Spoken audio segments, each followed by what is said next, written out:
Hello everyone, math filament YouTube channel में एक बार फिर आपका स्वागत है।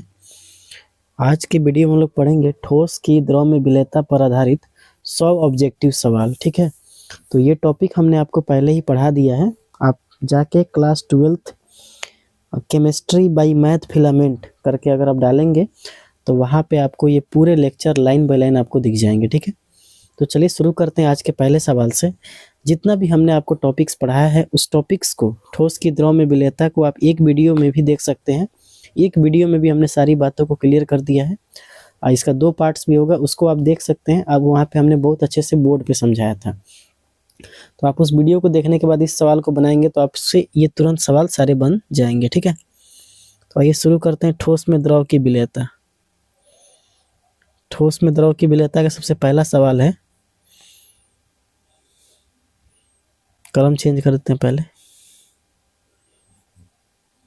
देखिए, करेक्ट क्वेश्चन है,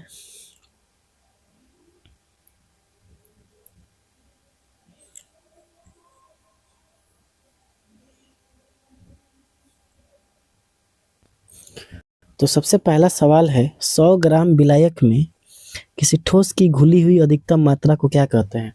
तो 100 ग्राम विलायक में किसी ठोस की अधिकतम घुली हुई मात्रा को हम कहते हैं विलेयता। क्या कहते हैं? विलेयता। तो ऑप्शन नंबर बी यहाँ पे सही जवाब हो जाएगा। अगला सवाल देखते हैं। अगला सवाल क्या कर रहा है विलेयता की दूसरी परिभाषा के अनुसार, विलेयता की दूसरी परिभाषा के अनुसार प्रति लीटर बिलियन में घुले अधिकतम यहाँ पे देखिए, यहाँ पे खाली स्थान को विलेयता कहते हैं। तो अगर विलेयता की दूसरी 1 लीटर बिलियन में अगर बात करें हम, ध्यान से देखिएगा, 1 लीटर बिलियन की अगर बात करें, 1 लीटर बिलियन में उपस्थित जो हम देखते हैं वहाँ पे देखते हैं मोल, है ना। तो क्या परिभाषा हो गया कि प्रति लीटर बिलियन में घुले अधिकतम मोल की संख्या को हम कहते हैं विलेयता। क्या कहते हैं? विलेयता। तो ऑप्शन नंबर सी क्या हो जाएगा? सही जवाब हो जाएगा। अगला क्वेश्चन देखते हैं। अगला सवाल को देखते हैं। अगला सवाल कह रहा है विलेयता का मुख्य मापदंड विलायक की कितनी मात्रा ली जाती है। तो अगर हम विलायक को लेंगे, ध्यान समझिएगा, अगर विलायक लेंगे तो विलायक हम लेते हैं 100 ग्राम, है ना। तो 100 ग्राम में कितनी अधिकतम मात्रा ठोस की उपलब्ध है, अधिकतम मात्रा ठोस की ग्राम में उपलब्ध है, उसे ही हम कहते हैं विलेयता। तो यहाँ पे क्या ऑप्शन हो जाएगा? Option number B. लेकिन अगर यही पूछ देता कि 1 लीटर बिलियन में, 1 लीटर बिलियन में क्या लिया जाता है, तो हम उस समय लेते हैं ठोस का अधिकतम मोल। क्या लेते हैं? ठोस का अधिकतम मोल लेते हैं। ठीक है, अगला सवाल। अगला क्वेश्चन कर रहा है विलेयता को प्रभावित करने वाले कारक, भौतिक कारक कौन है। तो विलेयता को प्रभावित करने वाला रंग से कोई मतलब नहीं है, ताप, गंध से भी कोई मतलब नहीं है, और स्वाद से भी कोई मतलब नहीं है। तो हमारा सही आंसर हो जाएगा ताप। क्या हो जाएगा? ताप। अगला क्वेश्चन, ठोस की द्रव में विलेयता किस पर निर्भर करती है। तो ठोस की द्रव में विलेयता जो निर्भर करती है वो आपको विलेय पे भी निर्भर करती है, विलायक पे भी निर्भर करती है, और ताप पे भी निर्भर करती है। तो यहाँ पे हमारा जो सही हो जाएगा उपरोक्त में से सभी। तो डी हमारा ऑप्शन एकदम सही जवाब है। ठीक है, अगला क्वेश्चन देखते हैं। अगला क्वेश्चन कर रहा है विलेय और विलायक की प्रकृति पर आधारित सवाल है ये। समान को घुलता है। तो ऑप्शन दिया है ध्रुवीय ध्रुवीय में घुलता है, अध्रुवीय अध्रुवीय में घुलता है, ए और बी दोनों, या ध्रुवीय अध्रुवीय में घुलेगा।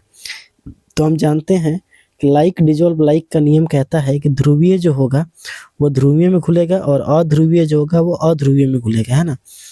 तो ऑप्शन नंबर ए और बी दोनों सही है। इसका मतलब ऑप्शन नंबर सी हमको क्या करना पड़ेगा? सही करना पड़ेगा, क्योंकि ध्रुवीय विलेय होता है विलायक में घुलता है, ध्रुवीय विलेय ध्रुवीय विलायक में घुलता है, अध्रुवीय विलेय अध्रुवीय विलायक में घुलता है।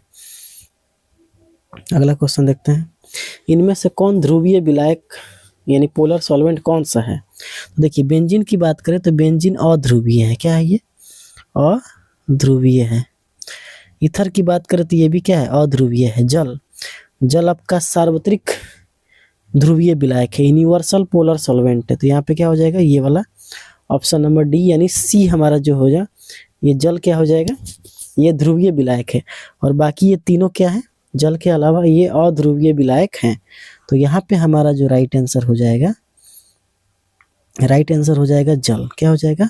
जल। ठीक है, अगला क्वेश्चन देखते हैं, NaCl नमक किसमें अधिक घुलनशील है?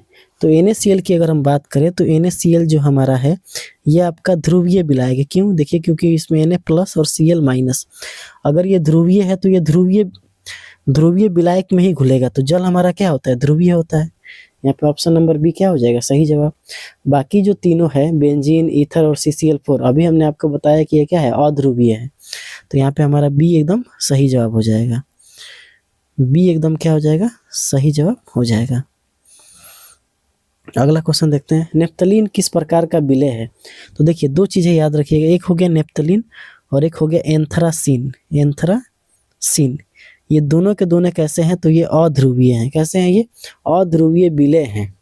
अध्रुवीय विलय हैं। तो ऑप्शन नंबर बी क्या हो जाएगा? सही जवाब हो जाएगा। ठीक है, चलिए अगला क्वेश्चन देखते हैं, एंथ्रासीन किस विलायक में घुलनशील है? तो अभी हमने बताया कि आपको एंथ्रासीन जो होता है ये अध्रुवीय है। क्या है ये? अध्रुवीय विलायक है। और अध्रुवीय विलायक होगा तो वो अध्रुवीय विलय में घुलेगा। तो हम जानते हैं बेंजीन, ईथर और CCl4 ये तीनों क्या होते हैं? अध्रुवीय होते हैं। बाकी यहाँ पे आप जो देख रहे हैं जल, अमोनिया और HCl ये तीनों के तीनों जो है ये ध्रुवीय हैं। क्या है? ये ध्रुवीय हैं। तो हमारा यहाँ पे जो सही जवाब हो जाएगा वो बेंजीन हो जाएगा, है ना। ऑप्शन नंबर बी एकदम सही जवाब हो जाएगा। अगला क्वेश्चन क्या कर रहा है, ध्रुवीय विलायक में अणुओं का कौन सा आवेश होता है? तो ध्रुवीय विलायक में जो अणुओं का आवेश होता है वो आंशिक धन और आंशिक ऋण आवेश होता है ना। आंशिक धन और आंशिक ऋण आवेश होता है। अगला सवाल, इनमें से कौन सा अध्रुवीय विलायक है? तो बेंजीन जो होता है वो क्या होता है? अध्रुवीय विलायक है। बाकी अगर ये इसकी बात करें और इसकी बात करें, ये कैसा विलायक है? ध्रुवीय विलायक है। कैसा विलायक है ये? ध्रुवीय विलायक है। क्योंकि देखिए जल की बात करें हम, ध्यान से देखिएगा जरा,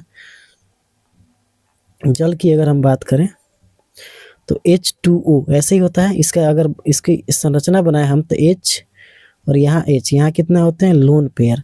और इसकी O की विद्युत ऋणात्मक वैल्यू ज़्यादा होती है और तो ये इसके इलेक्ट्रॉन्स को खींचेंगे तो इस पे आएगा डेल्टा प्लस और इस पे आएगा डेल्टा माइनस। इस पे आएगा डेल्टा प्लस, इस पे आएगा डेल्टा माइनस। तो देखिए आंशिक धन आवेश और ऋण आवेश होता है तो इसको हम कहते हैं ध्रुवीय। क्या कहते हैं? ये आपका हो जाएगा ध्रुवीय हो जाएगा। ठीक है,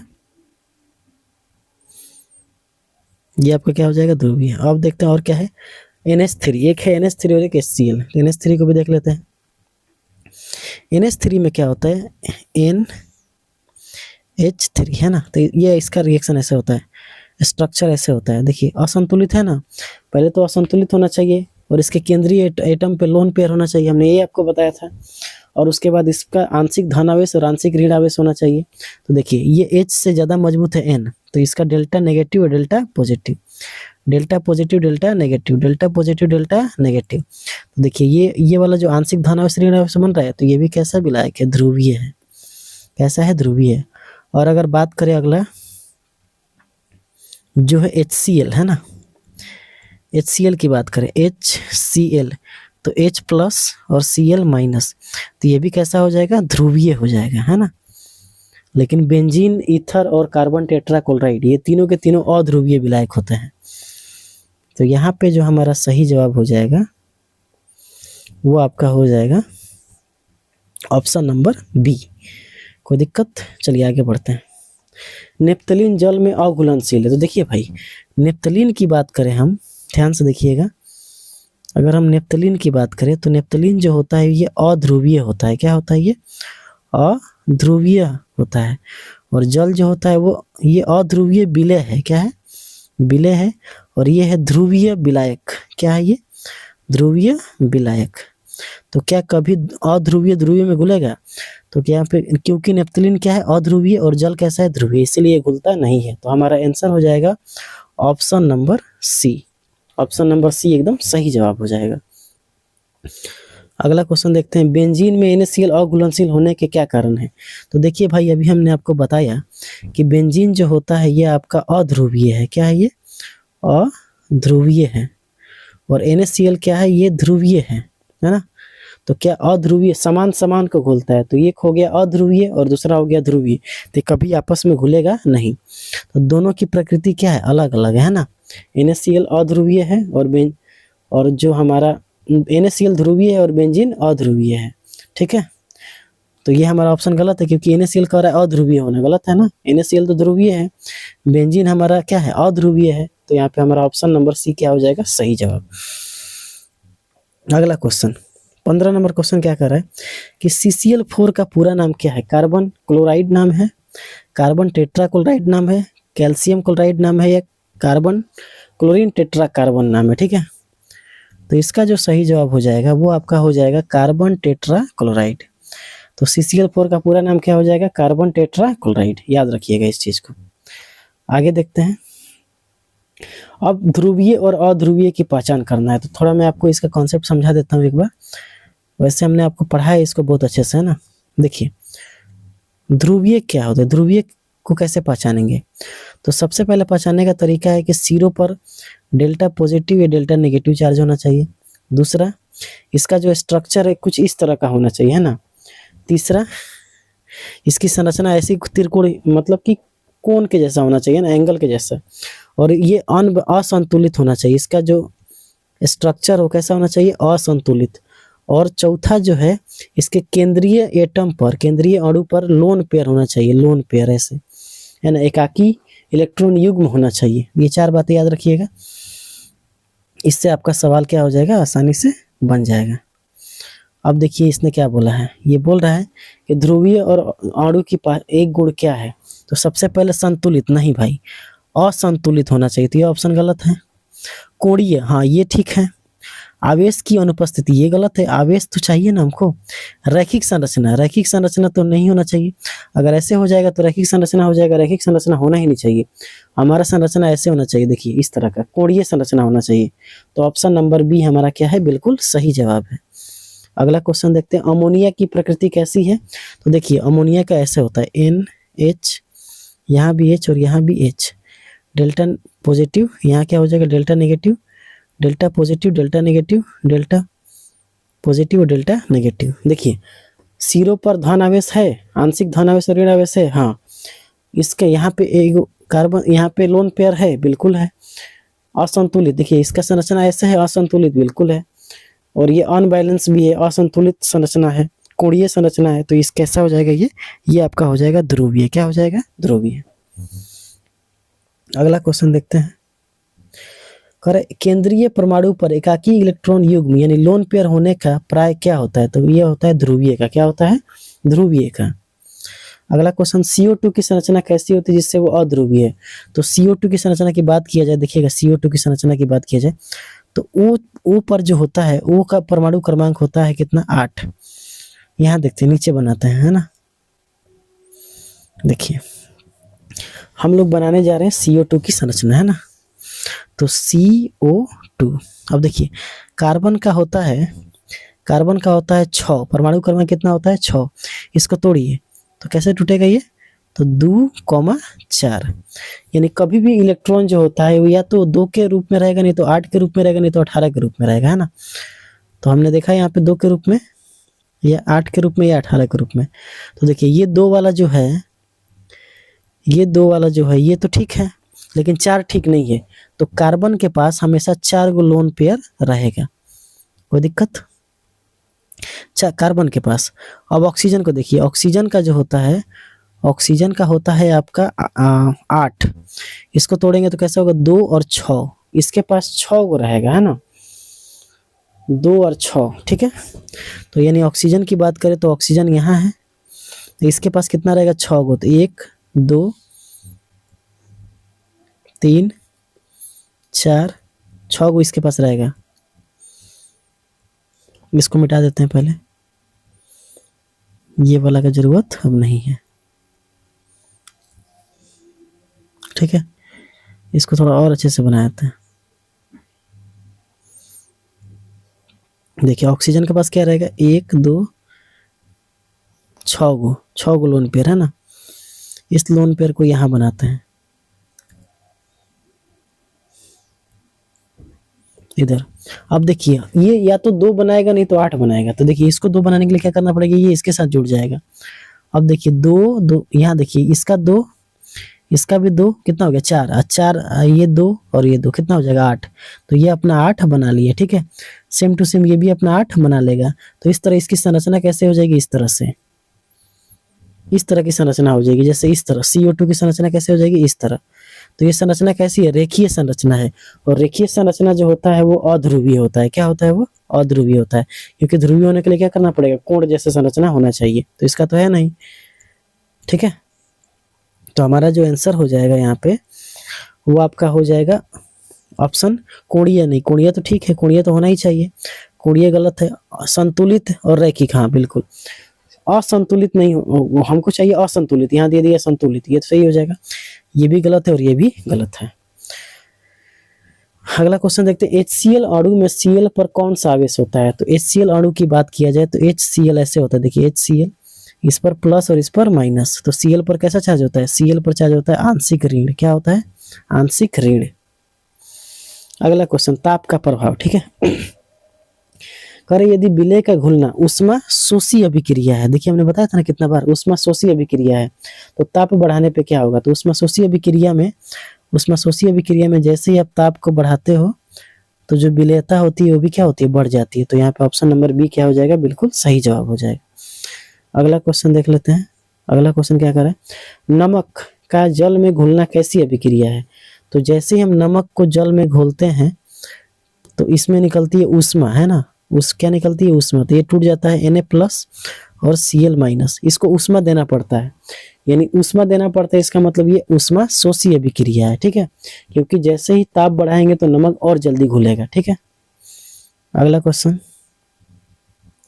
ताप बढ़ाने पे किन पदार्थों की विलयता बढ़ती है।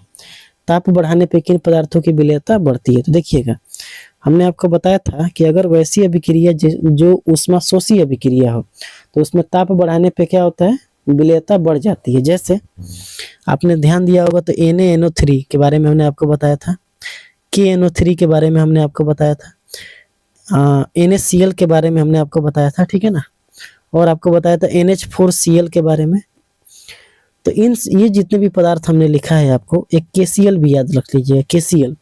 इन पदार्थों में क्या होता है, जैसे ही आप इसको जल में घोलते हो, इस सॉलिड्स को, यानी इस ठोस पदार्थों को जैसे ही जल में घोलोगे तो ये ऊष्मा शोषी अभिक्रिया का काम करेगा। यानी कैसा अभिक्रिया हो जाएगा, ये ऊष्मा शोषी अभिक्रिया। देखिए कैसे, जैसे ही आप NaCl को, ध्यान से देखिएगा, जैसे ही आप NaCl को घोलोगे जल में, है ना, तो ये ऊष्मा लेगा, ये जल में घुल जाएगा। अब ये टूटेगा Na+ और Cl-। सभी ऐसे ही टूटेंगे, है ना। NH4Cl को भी अगर आप लेते हो, NH4Cl, तो ये भी ऊष्मा लेगा और ये टूट जाएगा NH4+ और Cl- में, ठीक है। तो ऐसी अभिक्रिया को कहते हैं ऊष्मा शोषी अभिक्रिया। और ऊष्मा शोषी अभिक्रिया में क्या होता है, जैसे ही आप ताप बढ़ाओगे तो विलयता क्या हो जाएगी, बढ़ जाएगी। यानी ताप बढ़ाने पे विलयता बढ़ जाएगी। तो ऑप्शन नंबर क्या हो जाएगा, बी एकदम सही जवाब है। लेकिन 2 एग्जाम्पल हमने आपको बताया था, उसको एग्जाम्पल को जरा ध्यान रखिएगा। इसका जो आंसर हो जाएगा क्या हो जाएगा, NaNO3। लेकिन ये वाला एग्जाम्पल देखिए, CaO बिना बुझा हुआ चूना, लिथियम सल्फेट, और एक और एग्जाम्पल है CaCO3। इसमें क्या करते हैं, जैसे ही आप ताप को बढ़ाओगे तो विलयता क्या हो जाएगी, घट जाएगी, ठीक है। इस 3 एग्जाम्पल को याद रखिएगा, इसमें विलयता घटती है और इसके पहले जितना भी हमने पदार्थ बताया उसमें विलयता क्या होती है, बढ़ती है, ठीक है। तो यहाँ पे हमारा ऑप्शन क्या हो जाएगा, ऑप्शन नंबर ए। अगला क्वेश्चन, ला सातेलीय यानी ली चैटरियस सिद्धांत के अनुसार ऊष्माक्षेपीय अभिक्रिया में ताप बढ़ाएंगे तो विलयता क्या हो जाएगी, घट जाएगी। अगला क्वेश्चन, बिना बुझा हुआ चूना CaOH2 और या CaO का जल में घुलना कैसी प्रक्रिया है। तो अभी हमने आपको बताया कि इसमें क्या होता है, जैसे ही ताप बढ़ाते हैं तो विलयता घट जाती है। और ऐसा होता है जो ऊष्माक्षेपीय अभिक्रिया होता है। चूना को जब भी आप पानी में घोलोगे तो ऊष्मा निकलती है, तो उसको हम कहते हैं ऊष्माक्षेपीय अभिक्रिया। अगला क्वेश्चन, लिथियम सल्फेट की विलयता ताप बढ़ाने पे क्या हो जाएगी, घट जाएगी, है ना। अभी बताया हमने क्या हो जाएगा, ये घट जाएगा। क्योंकि यहाँ जब इसको हम जल में या किसी में घोलेंगे जल में तो इसमें क्या होता है, इसमें ऊष्मा बाहर निकलती है। ऊष्मा बाहर निकलती है मतलब होता है ये ऊष्माक्षेपीय अभिक्रिया है। और ऊष्माक्षेपीय अभिक्रिया में जैसे ही आप ताप बढ़ाते हो तो विलेयता क्या होती है, घट जाती है। अगला क्वेश्चन, ऊष्मा शोषी अभिक्रिया में ऊष्मा होती है। तो ऊष्मा शोषी अभिक्रिया में क्या होती है, ऊष्मा शोषी का मतलब होता है ऊष्मा देना पड़ेगा। ऊष्मा का क्या होगा, इसमें ऊष्मा का अवशोषण होगा। अवशोषण यानी अलग से आपको ऊष्मा देना पड़ेगा, और जिसमें आपको अलग से ऊष्मा देना पड़ेगा वो ऊष्मा का क्या करेगी, अवशोषित करेगी। क्या करेगी, ऊष्मा अवशोषित करेगी। अगला क्वेश्चन देख लेते हैं। अगला क्वेश्चन क्या कर रहा है, कह रहा है देखिएगा, CaO यानी बिना बुझा हुआ चूना को पानी में डालने पर बर्तन गर्म हो जाता है। यह दर्शाता है कैसी अभिक्रिया है ये, ऊष्मा क्षेपीय अभिक्रिया। ऊष्मा क्षेपीय अभिक्रिया में क्या होता है, ऊष्मा निकलता है बाहर। ऊष्मा क्या निकलता है, बाहर। ऊष्मा निकलता है इसमें बाहर। दिक्कत, चलिए आगे देखते हैं। अगला क्वेश्चन 29 नंबर क्वेश्चन को देखिएगा। ताप घटाने पर ऊष्मा शोषी अभिक्रिया में, हम जानते हैं ऊष्मा शोषी अभिक्रिया में जैसे ही आप ताप बढ़ाओगे, ऊष्मा शोषी अभिक्रिया में ताप बढ़ाने पर विलेयता क्या होती है, बढ़ती है। लेकिन अगर ताप को घटाएंगे, ताप अगर घट गया तो विलेयता भी क्या हो जाएगी, घट जाएगी। यानी ये क्या होगा, विलेयता, और किस दिशा में, ताप घटाने पे ऊष्मा शोषी अभिक्रिया किस दिशा में जाएगी, तो ये जाएगी पश्चिम दिशा में, बैकवर्ड डायरेक्शन में। देखिए कैसे, ध्यान से समझिएगा इस बात को, बहुत ही इंपॉर्टेंट सवाल है, ठीक है। जैसे मान के चलिए हमारा क्वेश्चन क्या था, ताप घटाने पर ऊष्मा शोषी अभिक्रिया लेते हैं ना, ऊष्मा शोषी अभिक्रिया, इसको मिटा देते हैं, ऊष्मा शोषी अभिक्रिया। जैसे मान के चलिए हमने लिया एक NaCl है ना, NaCl को हमने जल में घोल दिया, ठीक है। तो क्या होता है, ये यहाँ से ऊष्मा को देना पड़ता है हमको, ऊष्मा क्या करना पड़ता है, देना पड़ता है। तो ये होता है, ऐसे टूटता है Na+ और Cl- में, ठीक है। ये जो हमने रिएक्शन लिखा है, ये रिएक्शन है ऊष्मा शोषी अभिक्रिया, ऊष्मा शोषी अभिक्रिया लिखा है ना। अब क्या है, तो जैसे ही आप ताप बढ़ाओगे, ताप बढ़ाने पे क्या होगा, क्योंकि इसमें अलग से ऊष्मा देना पड़ता है, तो ताप जितना आप बढ़ाओगे तो ये रिएक्शन आगे की तरफ क्या करेगा, आगे की तरफ शिफ्ट करेगा। इसका मतलब ये हुआ कि जो NaCl जो हमारा बना है, जो हमारा NaCl बना है वो Na+ और Cl- और बनने लगेगा जैसे ही ताप बढ़ाओगे। लेकिन जैसे ही आप ताप को घटाओगे, ताप को घटाने पे क्या होगा, जैसे ही आप ताप घटाओगे, ताप जैसे ही घटेगा तो ये रिएक्शन अब आगे ना बढ़ के क्या होगा, पीछे की तरफ शिफ्ट कर जाएगा, है ना। यानी अब ताप घटेगा तो ये कम घुलेगा, Na+ और Cl- कम घुलेगा। इसका मतलब ताप बढ़ाने पे विलेयता बढ़ती है, ताप घटाने पे रिएक्शन क्या हो जाएगा, ताप जब बढ़ाएंगे तो रिएक्शन आगे की तरफ भागेगा, है ना। Na+ और Cl- और ज्यादा बनना शुरू हो जाएगा। लेकिन जैसे ही ताप घटाएंगे तो Na+ और Cl- कम बनना शुरू होगा। इसका मतलब रिएक्शन पीछे की तरफ शिफ्ट कर जाएगा। कोई दिक्कत है तो बताइए। तो यहाँ पे जो हमारा आंसर हो जाएगा ऑप्शन नंबर बी एकदम सही जवाब है। अगला क्वेश्चन देखते हैं। अगला क्वेश्चन कह रहा है NaNO3 की विलेयता पर ताप का क्या प्रभाव पड़ता है। तो हमने आपको बताया था KNO3, फिर हमने आपको बताया था NaNO3, फिर हमने आपको बताया था NaCl, फिर हमने आपको बताया था KCl, फिर हमने आपको बताया था NH4Cl। इन सब में क्या होता है, जैसे ही आप ताप को बढ़ाते हो तो विलेयता भी क्या होती है, बढ़ जाती है। ताप बढ़ाने पर बढ़ती है, ताप बढ़ाने पे क्या होती है, बढ़ती है, क्योंकि ये सभी के सभी ऊष्मा शोषी अभिक्रिया है। अगला क्वेश्चन देख लेते हैं। अगला क्वेश्चन क्या है, दाब का प्रभाव और ठोस विलयन। देखिए ये टॉपिक हमारा क्या है, दाब का प्रभाव, यानी दाब का प्रभाव क्या पड़ता है ठोस की द्रव में विलेयता पर, और दूसरा ठोस विलयन के बारे में हमसे ऑब्जेक्टिव सवाल पूछे जा रहे हैं। तो ठोस की द्रव में विलेयता पर दाब का क्या प्रभाव पड़ता है, तो हम जानते हैं कोई सार्थक प्रभाव नहीं पड़ता है। ये बात आप लोग को हमने कितनी बार बता दिया है। अगला क्वेश्चन क्या कर रहा है कि ठोसों पर दाब का प्रभाव नगण्य क्यों होता है, क्योंकि ये इनकम्प्रेसिबल इन असंपीडाय होते हैं। क्या होते हैं, ठोस असंपीडाय होते हैं, ठीक है। तो क्वेश्चन नंबर 32 तक समझ में आ गया होगा। अगला क्वेश्चन, अगला क्वेश्चन क्या कर रहा है, दो या दो से अधिक ठोसों के समांगी मिश्रण को क्या कहते हैं? तो दो या दो से अधिक ठोसों के समांगी मिश्रण को हम कहते हैं ठोस विलयन। क्या कहते हैं? ठोस विलयन। ठीक है, दो या दो से अधिक ठोसों के समांगी मिश्रण को हम कहते हैं ठोस विलयन। हमने आपको पढ़ाया था ठोस विलयन। ठीक है, अब ठोस विलयन कितने प्रकार के होते हैं हमने आपको ये भी बताया था। ये होते हैं दो प्रकार के। पहला क्या है? प्रतिस्थापी ठोस विलयन, और दूसरा क्या है? अंतरकाशी ठोस विलयन। सब्स्टिट्यूशनल ठोस सॉलिड सॉल्यूशन और इंटरस्टिशियल सॉलिड सॉल्यूशन। ठीक है, आइए अगला देखते हैं, अगला क्या कह रहा है। अब कह रहा है प्रतिस्थापी ठोस विलयन। प्रतिस्थापी ठोस विलयन सब्स्टिट्यूशनल सॉलिड सॉल्यूशन में क्या होता है? तो देखिए, सब्स्टिट्यूशनल सॉलिड सॉल्यूशन में क्या होता है, जैसे मान के चलिए ये सॉलिड है, मान के चलिए ये सॉलिड है। ठीक है, देखिए ये सॉलिड है, यहाँ पे ये सॉलिड है,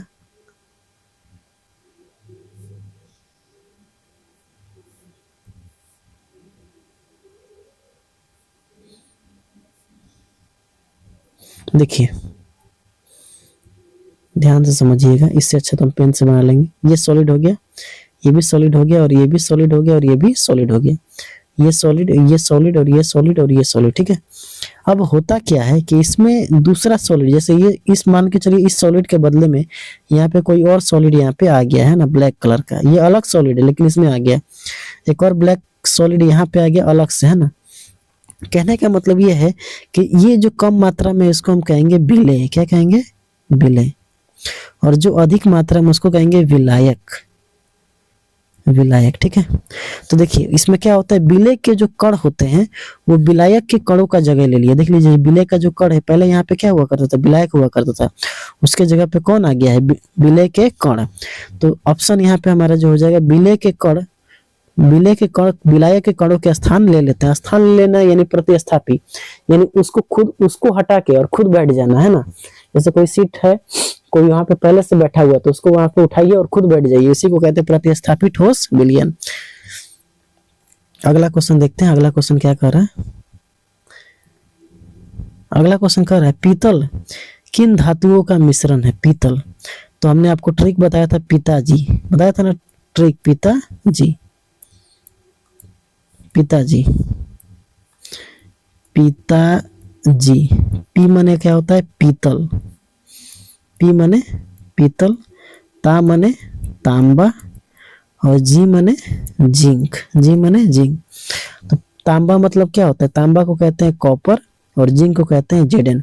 तो कॉपर प्लस जेडन, यहाँ पे हमारा सही आंसर हो जाएगा ऑप्शन नंबर बी, हमारा सही आंसर हो जाएगा।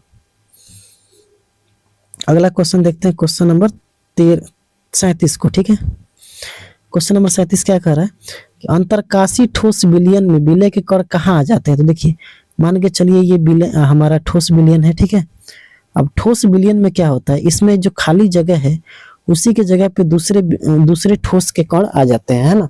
यानी खाली जगहों पर, रिक्तियों पर विलेय के कण आ जाते हैं ना।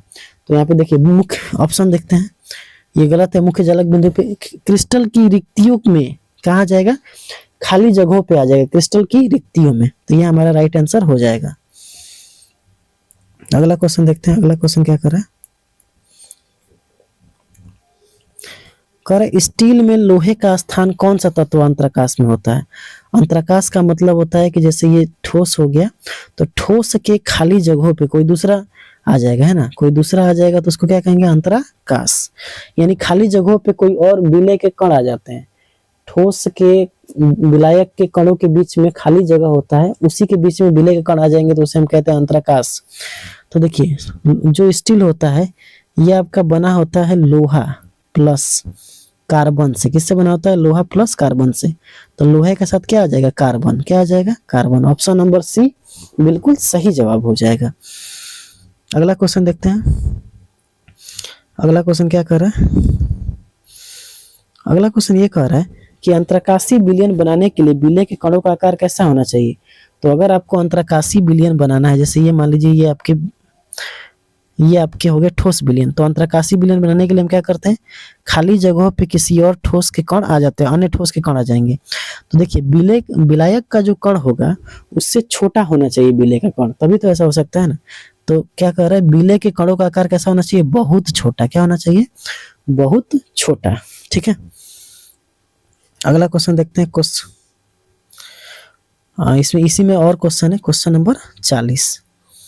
क्वेश्चन नंबर 40 है, ये बहुत इंपॉर्टेंट क्वेश्चन है। टंगस्टन कार्बाइड WC, W मतलब क्या होता है टंगस्टन, C मतलब क्या होता है कार्बाइड, किसका उदाहरण है ना। तो ये आपका उदाहरण है अंतरकाशी में। अंतरकाशी ठोस विलयन में हमने आपको पढ़ाया था ये कि अंतरकाशी ठोस विलयन का उदाहरण क्या है, टंगस्टन कार्बाइड। अगला सवाल देख लेते हैं। अगला सवाल कह रहा है कांसा यानी किसका मिश्रण है। तो कांसा जो मिश्रण है हमने आपको बताया था, ये आपका मिश्रण है कॉपर प्लस टीन, यानी तांबा और टीन का मिश्रण है। तांबा का होता है Cu और कॉपर का होता है Sn। क्या होता है, Sn। अगला क्वेश्चन देख लेते हैं। ध्रुवीय विलय का उदाहरण है, ध्रुवीय विलय का उदाहरण है ध्रुवीय विलय। तो ध्रुवीय विलय कौन हो जाएगा, N। देखिए ये आपका क्या है, नेप्थलीन अध्रुवीय है, एंथ्रासीन अध्रुवीय है, और CH4 में देखिए, इसमें देखिए ये CH4 इसका स्ट्रक्चर ऐसे होता है ना। तो इसमें आप देख रहे हैं कि सभी बैलेंस है, ये बैलेंस है ना। तो हमको तो बैलेंस नहीं चाहिए, अनबैलेंस चाहिए। तो हमारा ऑप्शन नंबर क्या हो जाएगा, C, NH4Cl। NH4Cl में देख लीजिए क्या कहानी है। NH4 जो Cl है ये आपका ऐसे देखिए NH4Cl, इसको जब तोड़िएगा तो NH4 प्लस Cl माइनस, तो इसमें आंशिक धन आवेश और ऋण आवेश बन जाएगा, इसीलिए ये क्या हो जाएगा, ध्रुवीय हो जाएगा। अगला क्वेश्चन है कि अध्रुवीय विलायक में अध्रुवीय विलायक ईथर में कौन घुलेगा। अगर जो अध्रुवीय विलायक है तो उसमें अध्रुवीय विलय ही घुलेगा, है ना। तो अध्रुवीय विलय कौन होता है, नेप्थलीन। बाकी देखिए NaCl को NH प्लस और Cl माइनस में टूट जाएगा, K प्लस और Cl माइनस में टूट जाएगा, K प्लस NO3 माइनस में ये टूट जाएगा, तीसरा ऑप्शन ये वाला। तो ये सब में आंशिक धन आवेश और ऋण आवेश होगा, इसीलिए ये सब क्या है, ध्रुवीय है, और बाकी नेप्थलीन क्या है, अध्रुवीय है। अगला क्वेश्चन देख लेते हैं।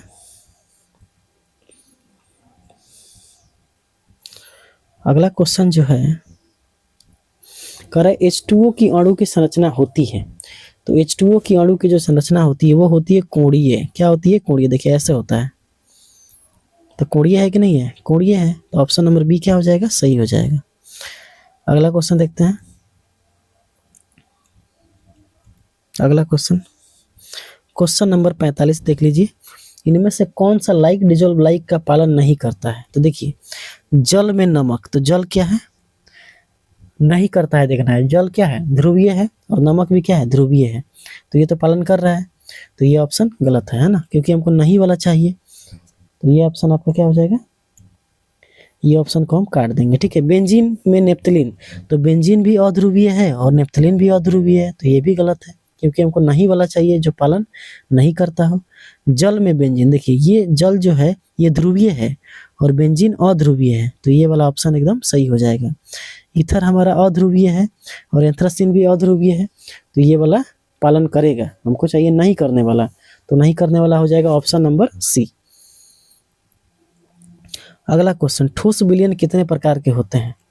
तो ठोस विलयन आपके होते हैं 2 प्रकार के, जिसका नाम है प्रतिस्थापी ठोस विलयन और अंतराकाशी ठोस विलयन। अगला क्वेश्चन, Fe+H किस प्रकार का विलयन है।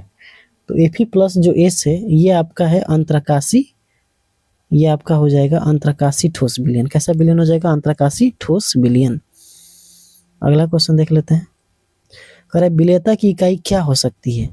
तो विलेयता की इकाई देखिए ग्राम, 100 ग्राम विलायक में कितना ग्राम है विलय, या 1 लीटर विलयन में कितना मोल है, तो दोनों हो सकता है। तो ऑप्शन नंबर ए और बी यानी सी ऑप्शन एकदम बिल्कुल सही जवाब है। अगला क्वेश्चन क्या रहा है कि NH3 ध्रुवीय क्यों है। क्योंकि देखिए इस पर लोन पेयर है, बिल्कुल से। देखिए NH3 का स्ट्रक्चर देखिए, हमने आपको कितनी बार बता दिया, ये होता है ना। इस पर कितने लोन पेयर है, 2, तो इस पर लोन पेयर है, तो ये सही है। क्योंकि ये गैस है, नहीं। संरचना संतुलित नहीं है, असंतुलित है, ये भी गलत है और ये भी गलत है। तो ऑप्शन नंबर हमारा ए क्या हो जाएगा, बिल्कुल सही जवाब हो जाएगा। और आज के सेशन का आखिरी सवाल है, आखिरी सवाल कह रहा है ताप बढ़ाने पर विलेयता का घटना क्या कहलाता है। अगर ताप हम बढ़ा रहे हैं, ताप बढ़ा रहे हैं लेकिन विलेयता घट रही है, तो ये आपका हो जाएगा ऊष्माक्षेपी व्यवहार। कैसा व्यवहार है ये, ऊष्माक्षेपी व्यवहार। तो यहाँ तक हमने आज टोटल 50 क्वेश्चंस कर किया है। फिर अगले क्लास में हम लोग टोटल 50 क्वेश्चन करेंगे, ठीक है। तो मिलते हैं अगले वीडियो में, तब तक के लिए जय हिंद, वंदे मातरम।